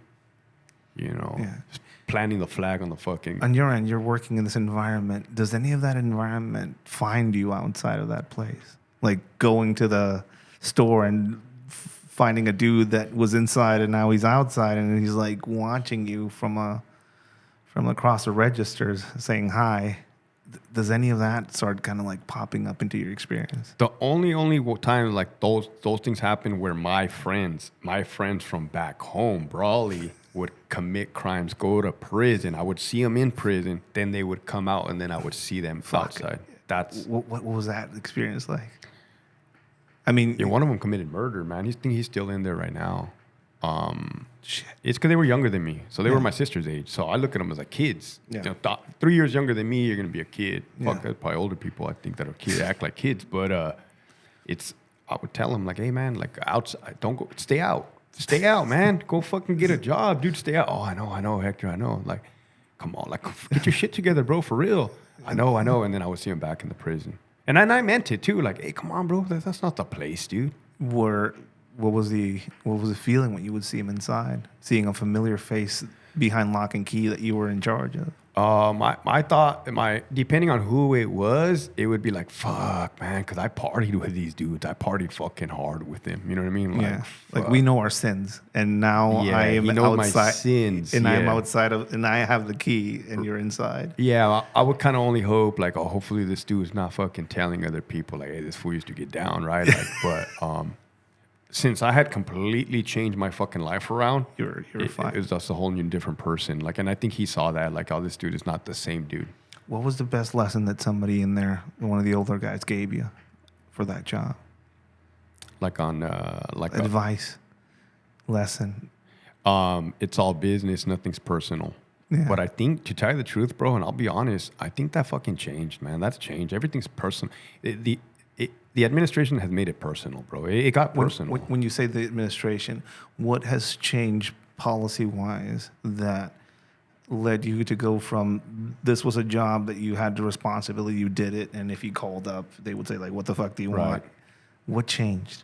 What changed were all the lawsuits that hit the department and bombarded them, and then a federal oversight, a federal receivership of the medical standpoint. So it's like, yeah, maybe at one point you had the Green Wall gang of correctional officers that were beating up inmates, right? But that was like in the 90s. I wasn't there for that shit. Yeah. Like, I wasn't. But because of that, gladiator fights in Corcoran. Gladiator. When you say gladiator fights, can you explain what that was? Yeah, there was like this big giant thing in Corcoran Shoe, the security housing unit. You had Pelican Bay, which everybody knows about. That's when those Mexican mafia members, norteños, sureños, were locked down. ADSEG, the whole 23 hours a day, 24 hours a day. Well, they would get to go out to a concrete yard. And, well, if I know anything about how the department works, those orders were coming from above because I had to do that during my time. And pretty much what those orders look like is, hey, don't separate them anymore. Don't separate the enemies. Put them together. Well, we know what's going to happen, bro. Human cockfighting. Yeah, we know what's going to happen. So, yeah. But apparently, I don't know. I wasn't there. But apparently they were like, I'm going to get this big guy, this big norteño, and this big sureño and put them together. Or, I got money, let's bet. Possibly that happened. It's wild. But it's kind of what's kind of fucked up is that dudes were getting shot with. I think they had H&K 9mm back then, and Mini 14, just like, I don't know, I can't grasp that concept. Like, if they're already fighting and they're already killing each other, like, why feel the need to pull the trigger? And that's behind you as you're going into this place, this career. This is the history that this is what's behind you as you go into this, and it starts changing all the policies around. They start changing. It was like at that time frame, bro. Is it basically neutering your ability to do a great a good job? What are they taking from you as a corrections officer? All things peace officer abilities, the ability to make decisions on your own, right? They want you to be a fucking idiot robot, like. Call before you do Call anything. call your supervisor. That was another flip when it was never don't call your supervisor. Now everybody, you have to understand, just because they want to come out with a new directive, people can't just change on the spot. Yeah. And they're not good at communicating. As a matter of fact, they do not, the top down, right? The left hand doesn't know what the right hand is doing. So you could imagine if you have one thing that changed. In the past, if there was an inmate on the yard, and he was not supposed to be out there, and the officers say, hey, man, take it home, take it to your cell. And he says, fuck you, make me. Well, guess what they would do? Make him. Correct. Pick his ass up, throw him on the ground, kick him around, go take him to the cell. Well, of course, that stopped. One of the things that changed was that.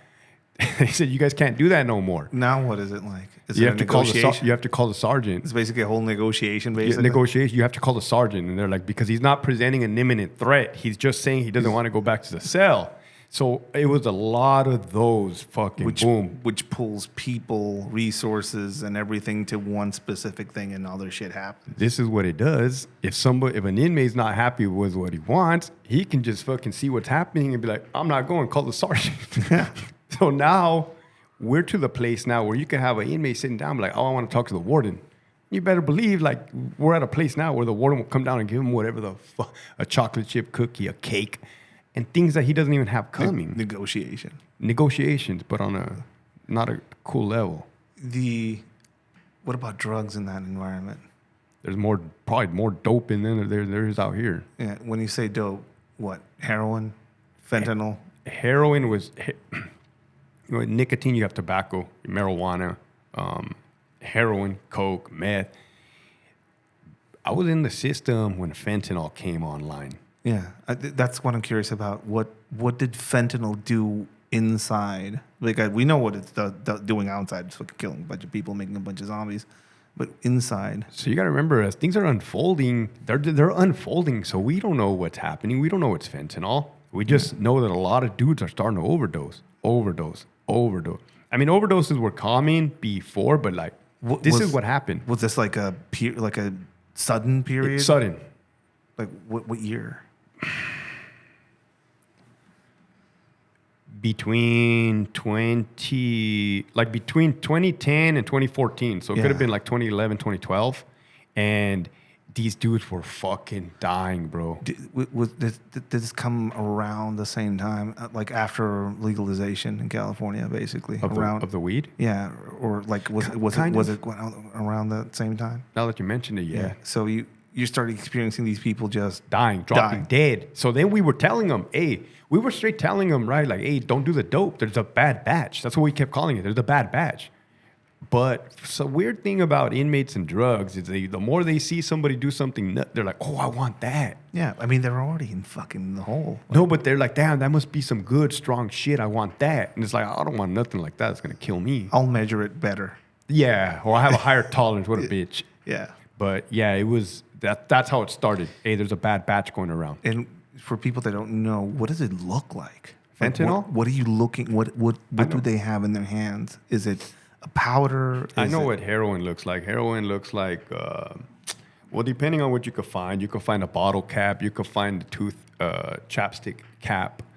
And this is not like the DEA making drug bust of bundles and kilos, right? This is like a little fucking piece of toilet paper that you stick in your nose and like, I made a bust, right? I'm not going to call it. Yeah. But this is small, hard to detect. Who's putting it in?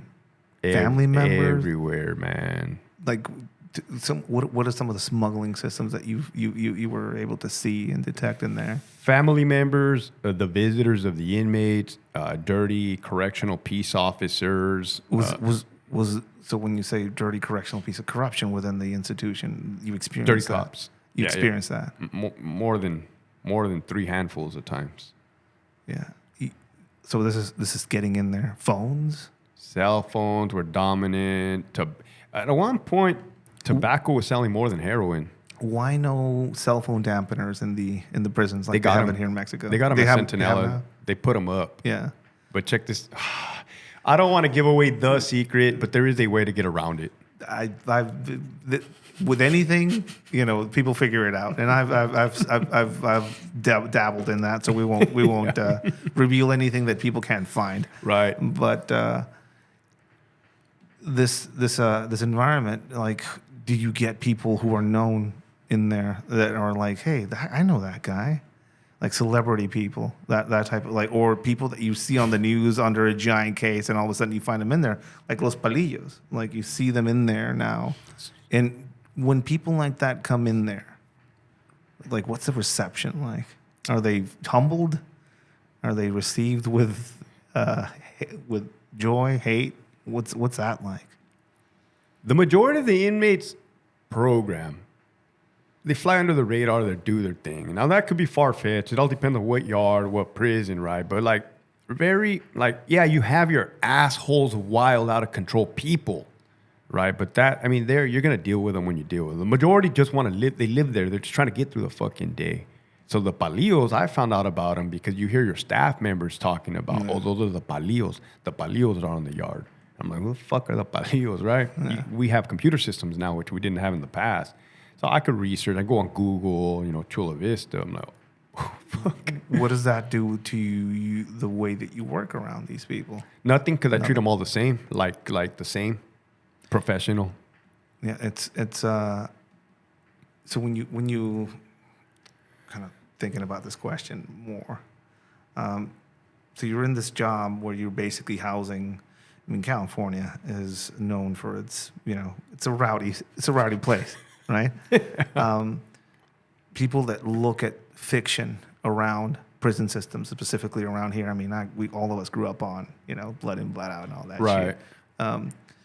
The rape culture that is prevalent and talked about a lot in this sense of, I don't know, urban legend aspect of it. Is it as bad or is it as prevalent as it's portrayed, is what I would say. So when I personally went to jail, in Imperial County Jail, they gave us the rules, the reglas. Hey, no horseplay, no sex play, no rape. When I heard that, it was music to my ears, bro. Like, oh, thank fucking God. Because, the movies, Blood In, Blood Out, American Me. All that shit is there. And when I heard them say that was part of their rules, I'm like, oh, ain't nobody trying to get their ass taken. And does it happen in prison? Do individuals get raped? Yes. And yes. What is that about? Is it actual fucking frustration and need? Or is it... It's predatory behavior, asserting your dominance over somebody. It's fucking... And what happens to somebody after that happens? It's a whole... The California Department of Corrections and the United States in general takes that very serious. It's called PREA, Prison Rape Elimination Act. It's like a whole entire law. You literally have to go through the whole entire process as if a person on the streets, female, taking a... Now, the problem with that is you better believe they manipulate that system. Of course. You get two inmates that are in love and they get a breakup. They claim rape on each other, but we have to go through the whole process. And then afterwards, we were just mad. Do they get separated? Do they get placed in a different... You get put in handcuffs. The whole incident packet. I was a lieutenant. I made it to the rank of lieutenant. So it's a whole packet. It's a whole ordeal. It's not nothing like... We have to look into it. The current state of affairs when it comes to gender. Oh my goodness, dude! And this is something that not a lot of people know about, but you experience it within, right? We are seeing the genders being a fluid concept, and men, biologically born men, who are now self-identifying as women, or vice versa. what has been your experience with that within the penal system? Is there anything I can't say on here? We're fine. We're in Mexico, and we're okay, I guess. So that was a change too, right? Yeah. Like when the whole everything that happens in the streets, it gets transferred over to prison. It's a microcosm expression of what's happening outside. Right. So hey, everybody's on board wanting to do this whole transgender. You got Target wanting to build transgender bathrooms and stuff. And we're in fucking California of all places, bro. We're the tip of the fucking spear. Yeah. So hey, you got to call these transgenders by what they want to be called, their pronoun. He or she, her. Was that now dictated policy for you guys to basically write down and or refer to people by their pronouns? Strict policy, as in you'll get in trouble if you don't. Here's the part about it, man. Not everybody agrees with that. Not everybody is a quick learner. Like, yeah, I mean, I'm like I speak English, but I'm new to the country. Right. So imagine how confused. I usually, if somebody presents themselves as a woman, and if they're a dude, but they present themselves as a woman, ma'am, lady, I'm fine with that. It's okay. But I'm not in a setting like you are, where there are people that are trying to figure ways out of things and make things easier for themselves. One of the things I had a hard time was when the inmates would get written up for a rules violation, like a write-up or an incident, they would be referring to the inmate as a she on the report. I told her to lock it up. I told her, and I'm like, hey, what the fuck? Like, I had to adjust. Oh, these officers are writing like, and, it's like, damn, are we really doing this, right? But then you start seeing what's happening that they don't be showing the public. They take them to Beverly Hills to get breast implants, to get sex realignment. What do you mean they take them? Like, who takes them, and who are they taking? The inmates? The state of California, the Department of Corrections will fucking fund for an inmate if they want to transition. If they want to transition and they want to, hey, call me Sally today and I want a pair of breasts. Okay, cool. Fill out this slip, and we're going to get you a procedure done. And that taxpayer money. That's happening. So how would somebody even approach that? Hey, I'll go see. Hey, can I see the psychologist? And it leads to a conversation that leads to me being able to surgically augment myself. Facts. So they're already doing it. Like they already grew out their hair. They're already kind of like, whatever I don't know the medications, but the ones that make your breast grow. Yeah. Hormones or. Yeah, hormone replacement therapy. The Department of Corrections gives it to them. They got to go to the clinic. They get the shots, right? So they're already looking somewhat like females, not, Yeah. And then they just want to go for the whole shebang. The Department of Corrections is going to fucking pay for that shit. So once that happens, do they get transferred, or are they already transferred when they self-identify? So I told you all these changes happen. These are legit. I'm not trying to be. No, I hear you. I'm all about going to my best friend's wedding, and he's gay, and he's marrying his husband. Right. But with smoking a joint and having a gun on me, those are my politics. I'm cool about it, man. People want to call themselves whatever, great. But what's like, is somebody? I don't like it here in the male prison. Let me figure this out and let me go to the female prison. I'm like you, bro. I'm like you. And I wasn't initially like that. I'll be honest to you, and I'll be honest to everybody else. Like, I had my beliefs growing up, and then you learn like, okay, well, fuck it. Like, hey, it is what it is, man. Who gives a fuck, right? So I'm the same way, man. If you want to be identified, whatever, like, I'm cool. But when you're gonna get like taxpayers' money, that's a problem. When you're gonna manipulate a system, that's a problem. And when the recent change, where right now you have male inmates with male parts housed in female prisons in California. And they are raping the women because I have female advocates reaching out to me and giving me all the information. That's a problem because now you're putting people at risk. And you think the numbers will reflect that when we look at numbers before this policies were instated now in some of these female prisons where like, more people are. Well, some of these things are happening more now. 2 days ago, I got a DM in one of my programs or accounts, and it's like, hey, we have 400 inmates, males, en route to the female institution. And it's like, hey, I didn't fact check it, I didn't verify it, right? But it just what I know, it's a truth. Like it's not out of normal. So these are the things that people wonder about. But I talk about corruption, right? And why I left the department. Even though it's a law, California law, that if you identify as a female, you will be housed in a female prison. That's a law. But I also operate on ethics. Is it ethical to allow a man to rape a woman and manipulate that system? And that's what the higher ups and administrations, they are punishing the actual female victims for attempting to speak out. Yeah. That's wrong, dude. Yeah, that's pretty horrible. You say we'll talk. We'll kind of have to talk about this after party aspect of it. What was your moment when you said, you know what, this is enough? Like, what was that moment like for you? It was two major moments. I was a public information officer for the warden at the time. I was a right-hand man for the warden. That warden was a fucking dick, bro. Like, no. Not like a person that's an asshole, like Hitler. Like the mentality, like... Sociopathic. So he was a narcissistic sociopath, to the point where I asked the sergeant one time, hey, if this dude can get away with killing us, do you think he would? He goes, absolutely. And that's the truth. That is the fucking truth. And imagine that a warden, bro. How the fuck they going to promote somebody like that to warden? And how am I going to be his right-hand man? What was the moment? Well, you know, my wife, she had a sister, and it was during COVID.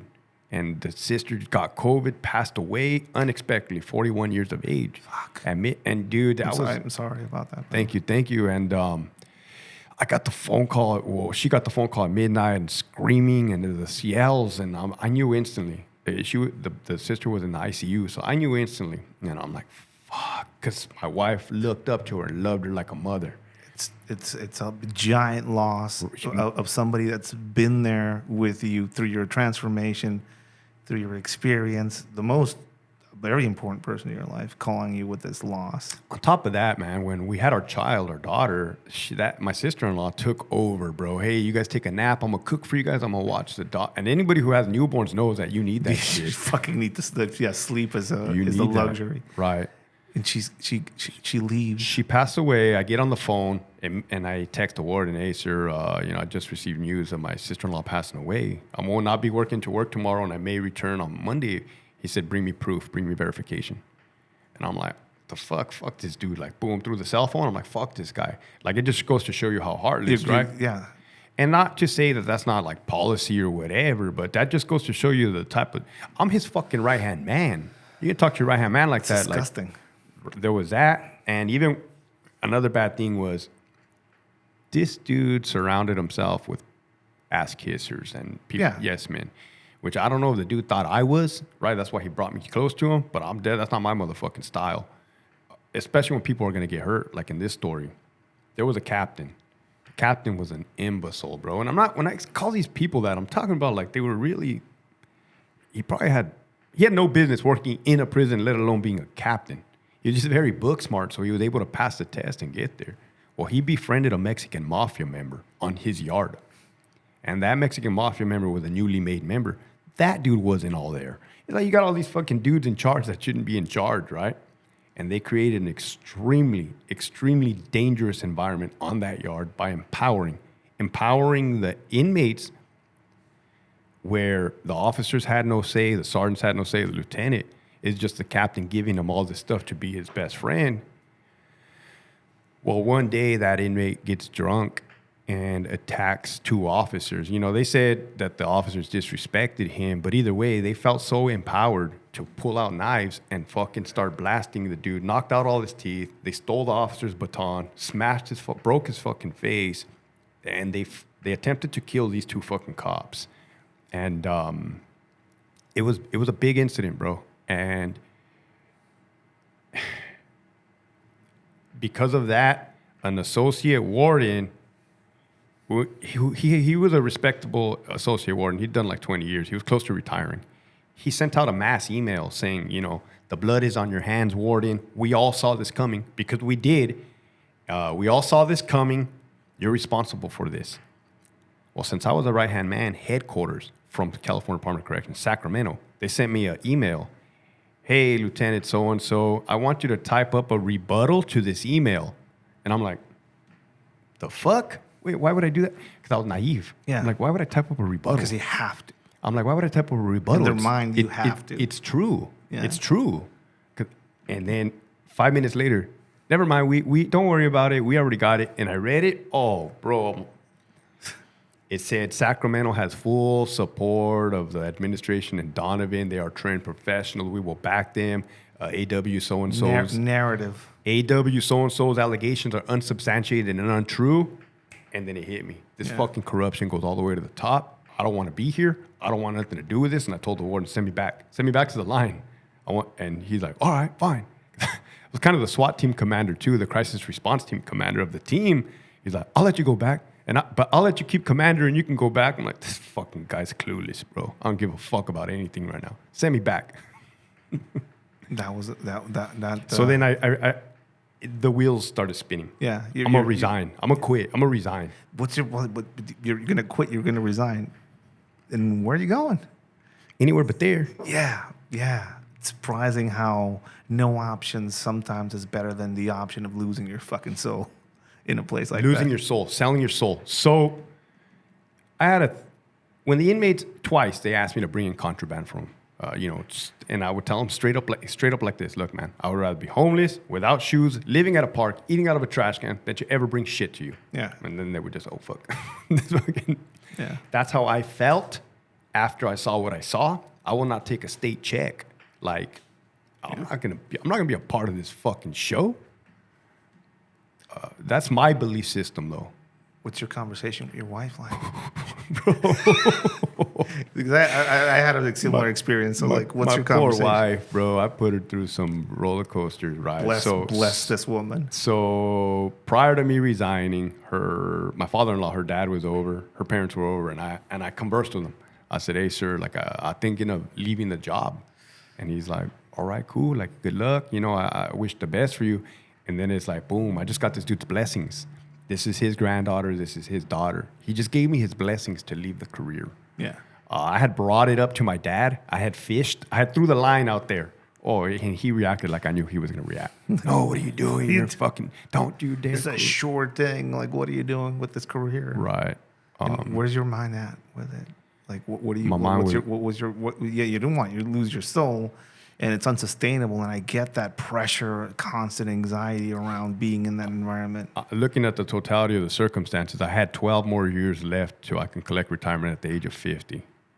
My daughter was 3, 4 at the time. I ain't gonna spend the whole fucking career. Well, I'm not gonna be this angry, this fucking person, working for the, Yeah. While she turns 16 years old, I'm going to miss out on her whole entire life. My days off are Tuesday, Wednesday. My shift hours are from 2 p.m. to 10 p.m. That's the whole entire day I'm gone. Like, fuck no. I'll take a massive pay cut. Fuck it. It's not about the money. That's what it came down to. It's not about the money. No. At one point, it was about the money. And then, nah. You're past that. It ain't about the money. I have a daughter now. She changed the game. What's your last day like? So I had pitched the idea to my wife that I was gonna quit. Man, my wife be putting 10s on stuff, man. She's like, as far as I'm concerned, if I tell you I'm gonna quit, I can fucking quit tomorrow, and that means that I told you. Yeah. Right?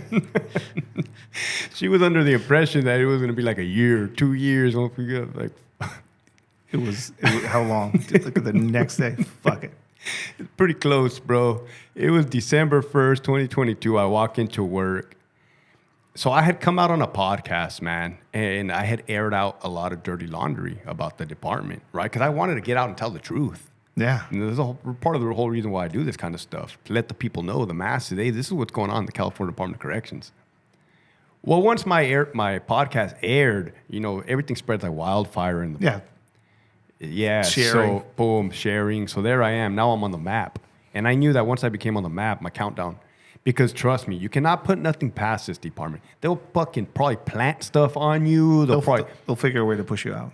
No, they'll figure a way to get you in a jam and fuck you over and strip everything from you, your retirement, tarnish you. But I was so quick to the punch, bro. I planned this shit like a year out. I planned this whole exit strategy.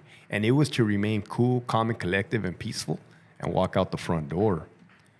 One day I went to work, and then my 3 partners said, like, oh, why are you doing this now? Why are you doing this? You know, it's kind of like the whole crabs in the bucket mentality. Like, why do you want to leave? This and that. And I said, you know what? Today's the day. I'm fucking out of here. Go to my desk. And I was calm, bro. Probably the calmest I ever been. Peace. And there was 2 female sergeants. They're like, what are you doing? I'm like, typing up my resignation letter. Like, no way. And like, what the no way. I'm like, yeah. They're like, are you serious? Yeah, look. And they're like, you're not even like nervous or anything. I'm like, nah, I'm cool. And they're like, hey, if you're serious, like, give me a hug. Like, we worked with you for a long time. I'm like, hey, I'm fucking serious. Like, you guys ever need anything, reach out to me. I'll be around. The warden was right outside of the door. I walk out, I said, hey, sir, here's my resignation letter. He looks at it. He's like, all right, good luck. He didn't fucking say, like, oh, what can we do to keep you? They already knew what time it was. Yeah. Like, they don't like guys that go against the grain. Yeah. Or girls that go against the grain. Or speak the truth. Yeah. You can't have that there. You cannot have that. You leave this environment. You already left, your military experience and ended up in a bad place. Drinking, getting into some shit, almost losing your shot to be in corrections and all of this crap. This is a second time that your world has ended, I guess, in a lot of ways. So you're out of there.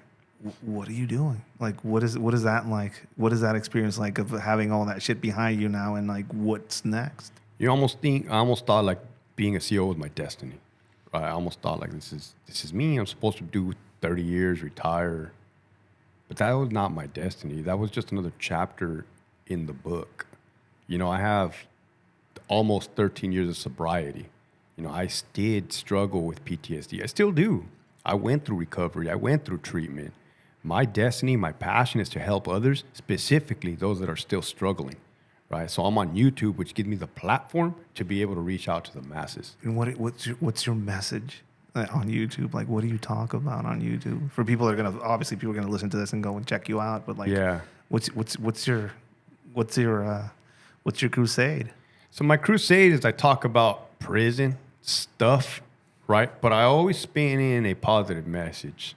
Yeah. And you didn't have to be a prison guard, right? Because I'm speaking from life experience. And those that follow now get the mess. They see like, okay, they were hesitant when I first came out. I was just another law enforcement officer, kind of like, oh, you know, you can't be trusted. Like, oh. Yeah. But then, you know, they see my being genuine. Being genuine will carry you through fucking life. We both share a friend. Weird friend. Yeah. Good friend. Who's actually connected us. Conejo. Yeah, dude. Conejo, for people that don't know, was our first guest on this podcast. I saw that one too. Me and Conejo were on opposite sides of shit. Right. And I was around for his presentation to the media while he was stripped and pictures were taken, and I was listening to what he was saying. I got to be around for that, and then I handed him off, and he went on his journey, and I went on mine. After all that shit, we found ourselves in the same house that he was arrested at. Man. And we talked, almost all the way through the night. We became friends. Recently, he called me for something, and I showed up for him, like I do for my friends, and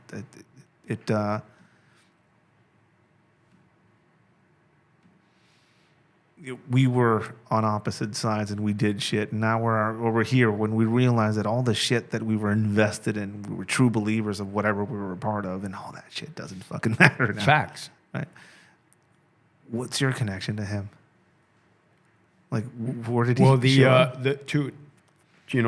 To piggyback off what you said, to me, it's similar when you see those old American Vietnam veterans go to Vietnam and meet their enemy, former enemy on the battlefield. And you see them, they're old, they shake hands, they hug. Yeah. And they talk about old battles, and it's like, oh, man, you're right. We were past that. We went through it. We fought each other. Yeah. That's the respect. That's the respect of, your former enemy. Yeah. So how I came about to meeting Conejo, man, and I got to give credit where credit is due. I had actually seen the movie. He came out in Tax Collector, right? And I was like, oh, damn. Like, I had already knew who Conejo was because I listened to this Southern rap growing up, right? Just because I was a fucking prison guard doesn't mean I was a square. So I listened to that type of rap, you know? And somebody watching my YouTube channel reached out to me and said, hey, I used to be an inmate on Charlie Yard right there, and you were there. Oh, shit, okay, cool.